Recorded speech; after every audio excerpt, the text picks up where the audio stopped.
When I grow up, I want to play for Donegal. Out you go, said Mum, and the screen went blank.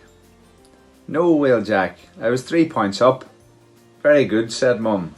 Now go outside and play. Jack glanced at the window and saw their cat Furball scowling in the rain. But soon Jack found himself outside, standing in a puddle. What was he meant to do out here? His football was flat and there was no one to play with. I know, he said, bounding indoors. The dripping Furball saw his chance and darted into the kitchen. Furball, howled Mum. No! On the back of his bedroom window, Jack found what he wanted, his Donegal jersey. For some reason, he always felt more confident wearing this jersey, and he usually played better too. He put it on and instantly felt happier. Back outside, it had stopped raining. Jack grabbed a frizzy tennis ball in both hands and practiced his catching. He ran with the ball through the defensive line like his heroes from Donegal. He flicked up the ball, soloed around the flower beds, steadied himself and scored a terrific point. Yes, said Jack. Oh, squealed old Mrs. Bettershed, who had been busy digging up her carrots. My bottom! Just then, Jack heard the familiar thump of the car door. Hello, Mrs. Bettershed, called Jack's dad, appearing in the back of the garden. Mrs. Bettershed glowered and speared the tennis ball, and with her hefty pitchfork. Sorry, said Jack, trying not to laugh. Hello, superstar, Dad said. Dad held out a bag and Jack peered inside. It was only a brand new football. Not only that, it was the same football as they played with in the All-Ireland final. Cool, said Jack.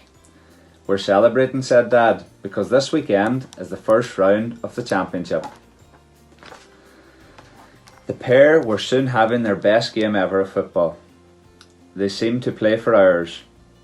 When they eventually stopped for tea, Dad said, I've spoken to the Donegal football banister and they're having a trial tomorrow.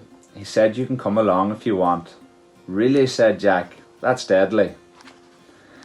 Next day, father and son arrived at the pitch. Changing rooms bustled with children in blue and red bibs, nervously waiting to show off all of their skills. Out on the pitch, whistles tooted and footballs flew everywhere. Players sprinted and passed, jostled and jumped. The banister soon signalled for Jack to join a game, and Jack raced over. He cheered when others made good breaks and encouraged players when they missed scores. When one boy fell over, Jack even helped him up. But secretly, Jack was worried about his own performance. When the half-time whistle blew, he had barely touched the ball, let alone scored a point. Someone near the dugout caught Jack's eye. It was his dad, waving madly. Jack jogged over and his dad pulled out the Donegal jersey from a gear bag. Wear this under your bib, son. You'll play brilliantly with this on. Jack did as his dad said and he sprinted back onto the pitch. He imagined he was stepping out of the tunnel at Crow Park. Yellow and green banners rippled through the air while the crowd chanted the team's name. All of a sudden, Jack was the best player in the pitch. In the second half, he scored 3 incredible points. While no one else got more than one score, he was confident, he was happy, he was even playing like an all-star.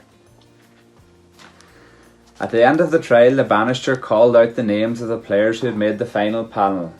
Kane, James, Sean Og, Alan, Colin, everyone clapped after each name. Peter, Kieran, Morris, Thomas, Daniel. Jack just stared at his feet. Maybe he hadn't made the team after all. John, Liam, Sam, Michael, and finally, said the banister, one man stood out as the kindest, friendliest lad on the pitch, and he sure can play. The banister turned to Jack. How would you like to be your captain? Woohoo! Jack leaped in the air, waving his arms in excitement. I'll take that as a yes, said the banister, and everyone laughed. Dad couldn't stop grinning. He praised Jack all the way home. You were amazing, son. Unstoppable. You were a real champion. Cheers, Dad, replied Jack. I can't wait for the first match because one day I will love Sam Maguire. Because when I grow up, I'm going to be Donegal's next footballing all-star. The end.